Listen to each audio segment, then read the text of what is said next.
Hello दोस्तों, इन्वेस्टरा में आपका स्वागत है। आज जिस कंपनी का हम मौलिक विश्लेषण या फंडामेंटल एनालिसिस करने जा रहे हैं वह है मैन इंडस्ट्रीज इंडिया लिमिटेड।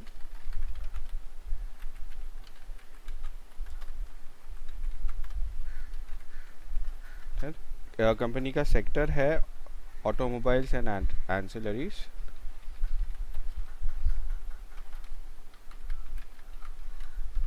और इंडस्ट्री है कास्टिंग ऑब्लिक फोर्जिंग्स।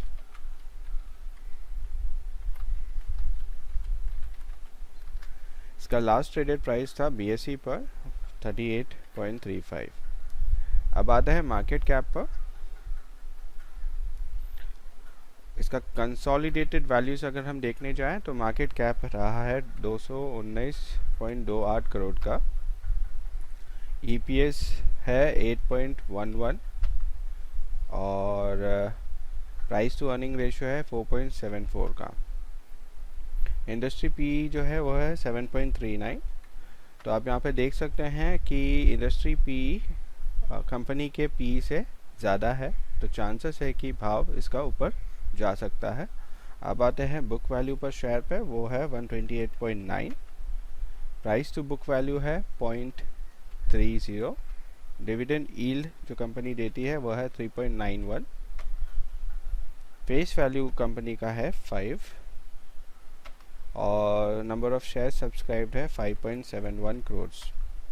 अब आते हैं टेक्निकल पैरामीटर्स पर।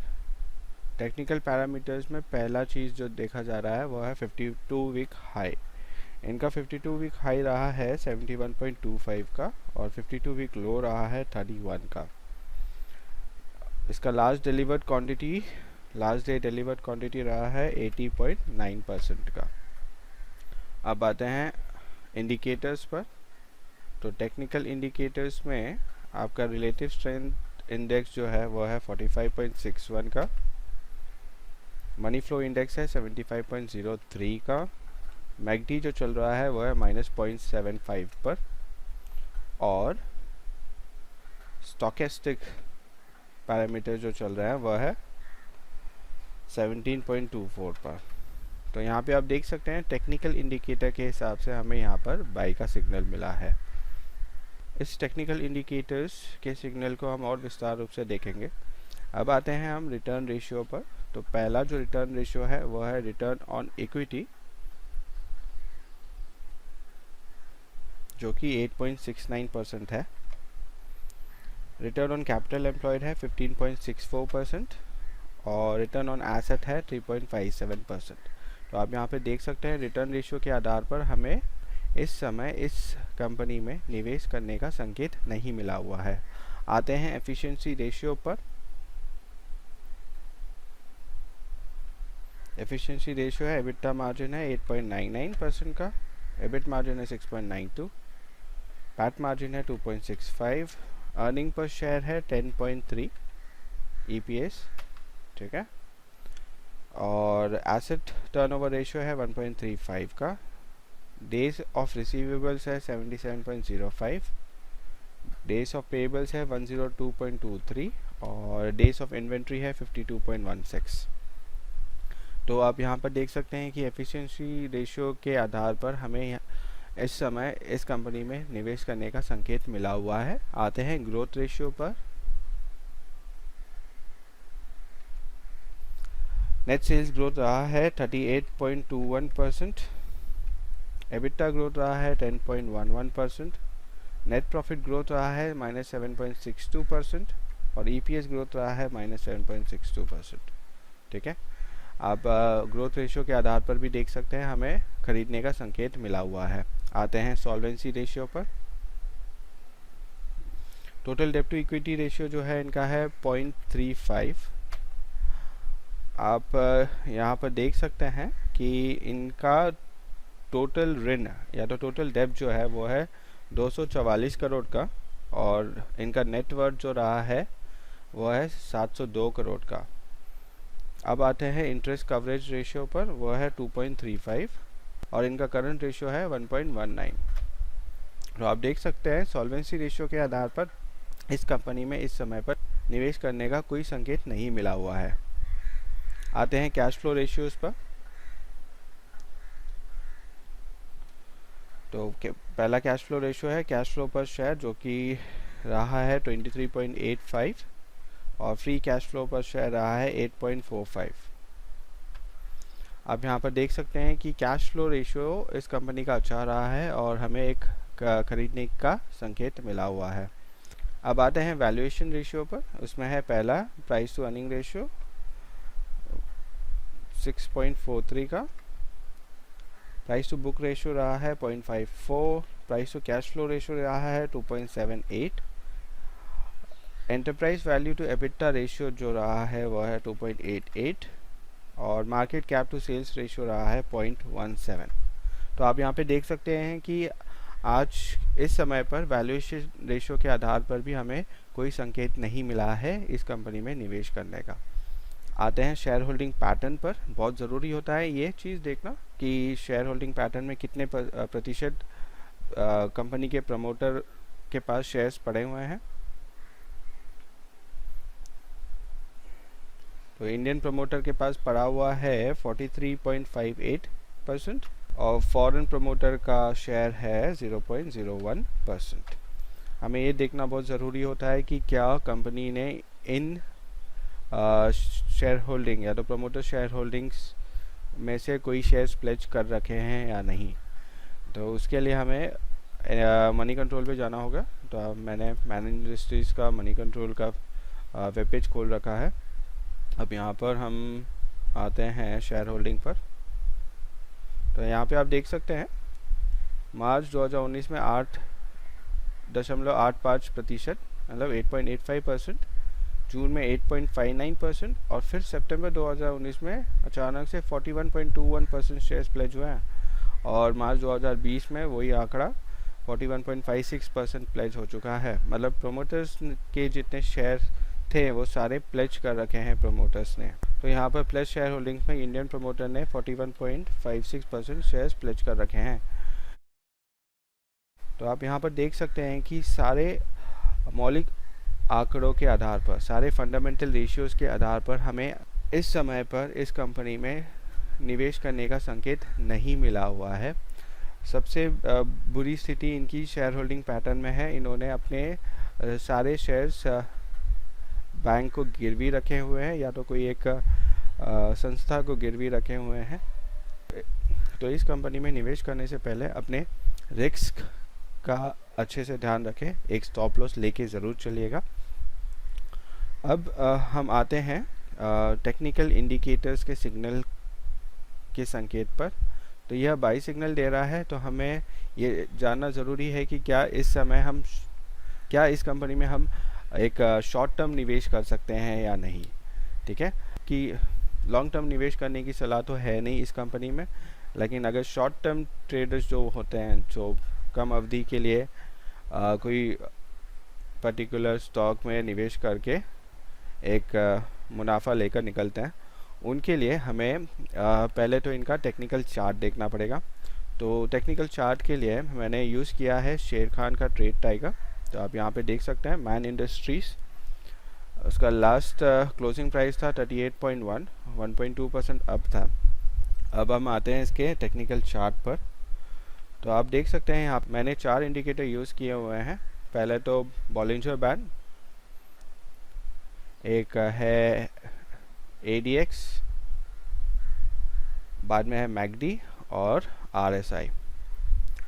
मैं उम्मीद करता हूँ कि आपको ये सारे इंडिकेटर्स के बारे में पता होगा और इसे कैसा देखा जाता है। तो पहले तो हम देखेंगे कि हमारा स्टॉक और ये जो स्क्रिप्ट है वो कौन से लेवल पर ट्रेड कर रहा है। तो मैंने यहाँ पे पहले से ही सपोर्ट और रेजिस्टेंस बना रखा है। तो आप अगर यहाँ पे देखना चाहें तो सपोर्ट जो है वो है 37.65 पर।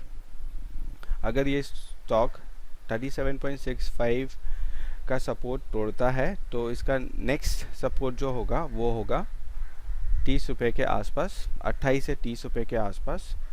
और अगर इसे स्टॉक को ऊपर जाना है तो उसे एक अच्छे कैंडल के माध्यम से इस 40.7 का जो रेजिस्टेंस है इसे तोड़ना होगा। अब हम इसके डिमांड और सप्लाई जोन पे भी आते हैं। आप डिमांड एंड सप्लाई जोन कैसे बनाते हैं वो बहुत सारे वीडियोस है यूट्यूब पर, उसको देखकर बना सकते हैं। तो मैंने यहाँ पर पहले से बना रखा है।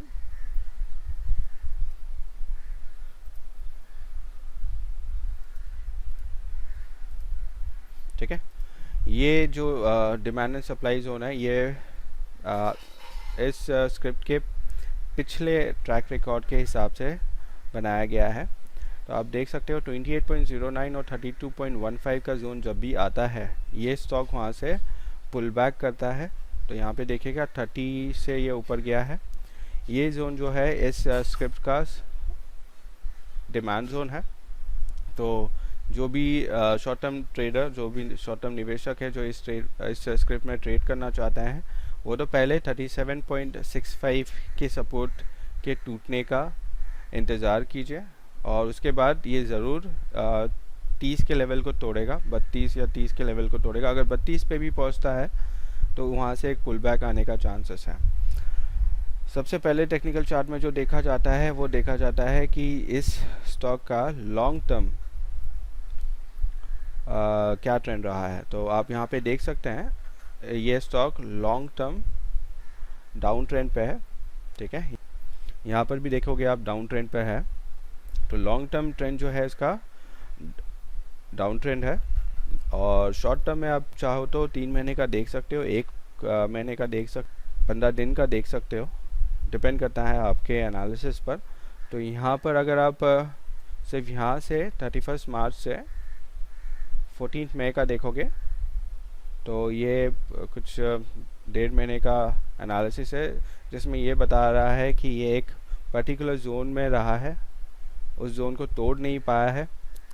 इसके चांसेस जो है डाउन ट्रेंड पकड़ने के वो बहुत ज़्यादा है।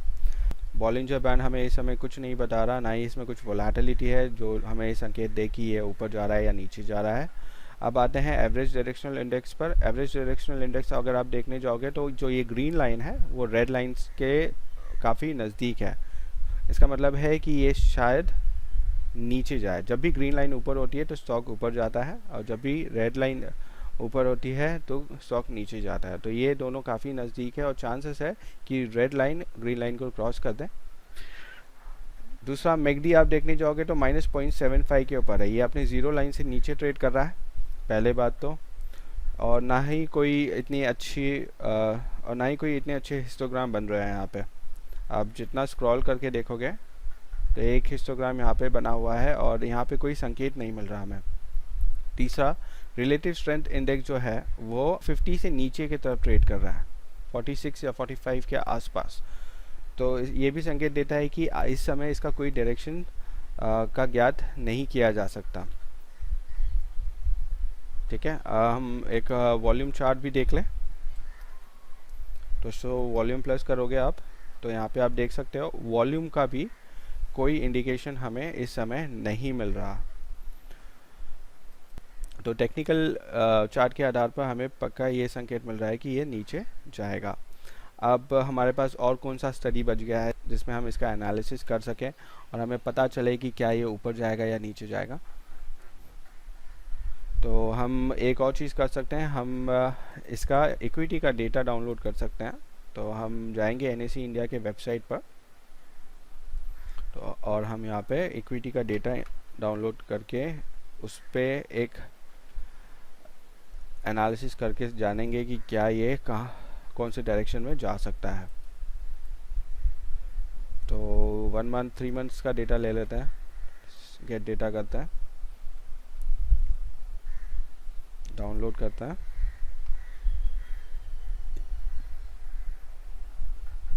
ठीक है, शो इन फोल्डर।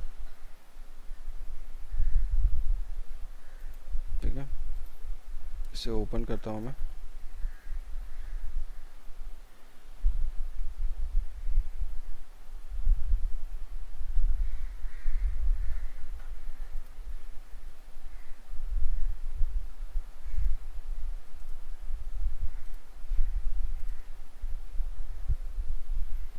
ये 3 महीने का डेटा है मैन इंडस्ट्रीज इंडिया लिमिटेड का, इक्विटी का डेटा है। इसमें ऑप्शंस और फ्यूचर्स होता नहीं है, तो हमें इक्विटी के डेटा से ही काम चलाना पड़ेगा।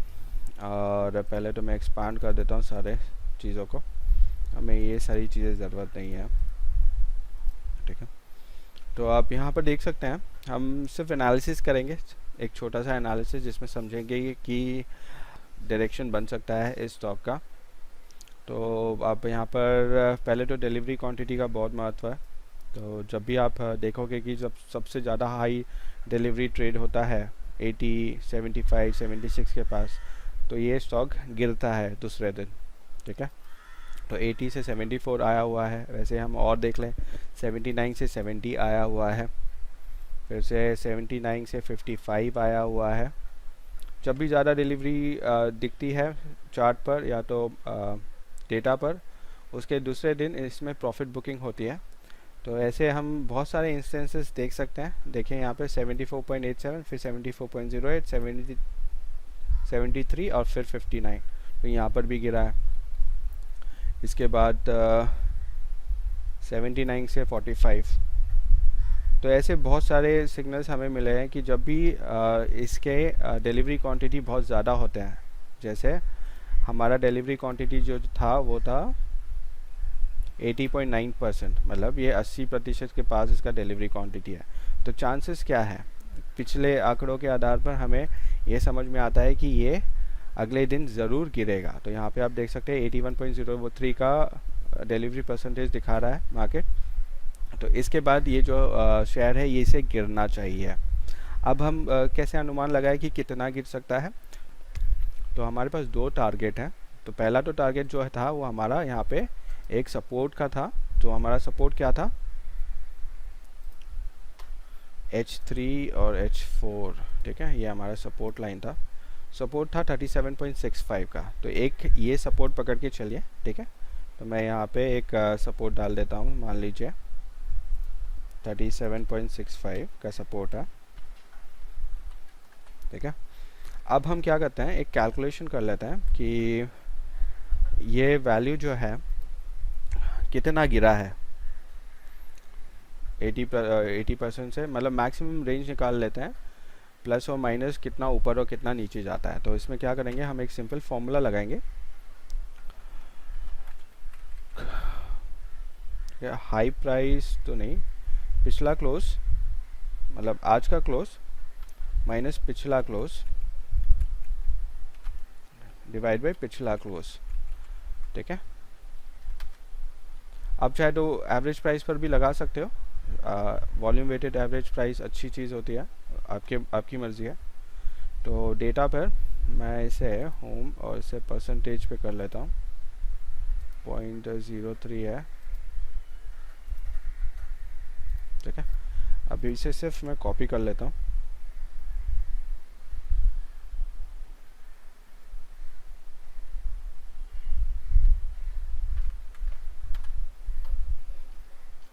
तो यहाँ पे आप देखोगे मैक्सिमम और मिनिमम वैल्यू हमें देखनी होती है। तो मैक्सिमम हम जाएंगे, यहाँ पे एक कंडीशनल फॉर्मेटिंग डालेंगे,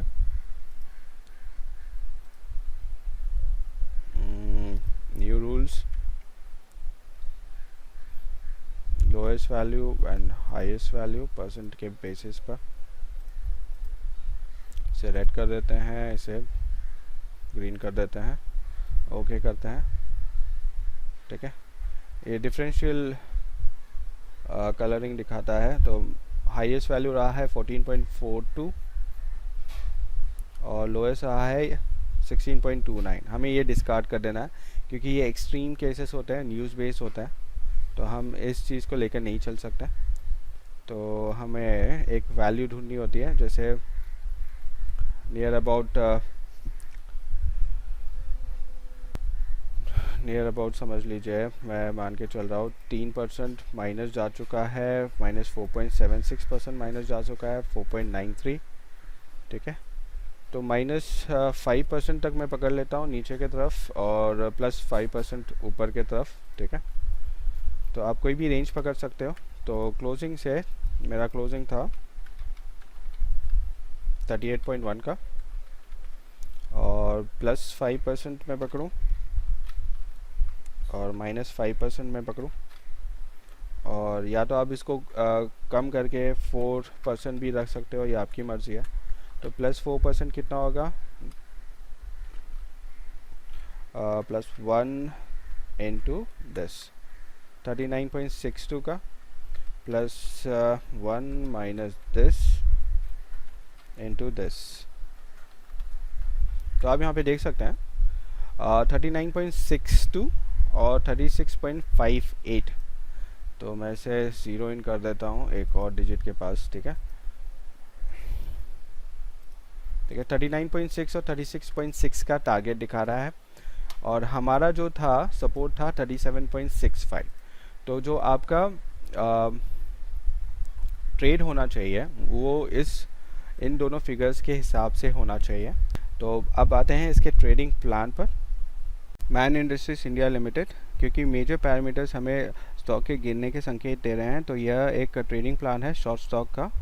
इस ट्रेडिंग प्लान में हमारा एंट्री पॉइंट होगा 36.6 का और पहला जो स्टॉप लॉस होगा हमारा 37.65 का। जैसे ही टारगेट 34.9 तक छूता है तो हम अपना स्टॉप लॉस जो है उसे नीचे ले आएंगे और 36.15 पर रख देंगे। ऐसे ही हम टारगेट 2 और टारगेट 3 के साथ करेंगे। टारगेट 2 है 33.5 का, हमारा TSL2 चेंज हो जाता है 34.65। टारगेट 3 है हमारा 32.05 का। अगर टारगेट 32.05 नहीं अचीव होता है और मार्केट रिवर्सल लेती है तो हमारा एग्जिट पॉइंट होना चाहिए 32.5 का। तो आज हमने जाना कि हमने कैसे फंडामेंटल एनालिसिस किया। हमने ये जाना कि क्या इस कंपनी में लॉन्ग टर्म निवेश करना सही होगा या नहीं, पहली चीज़।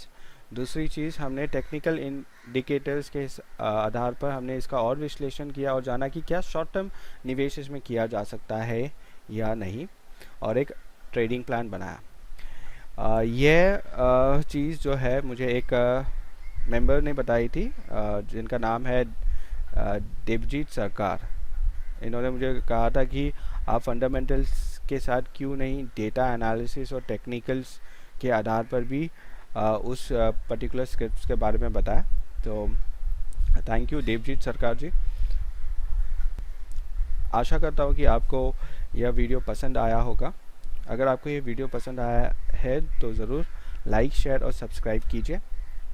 ये पहला वीडियो है एक नया सेगमेंट का जिसमें हम स्टॉक्स के फंडामेंटल के बारे में बात करते हैं, उसके डेटा एनालिसिस और टेक्निकल इंडिकेटर के एनालिसिस पर लॉन्ग टर्म और शॉर्ट टर्म ट्रेड के बारे में बताते हैं।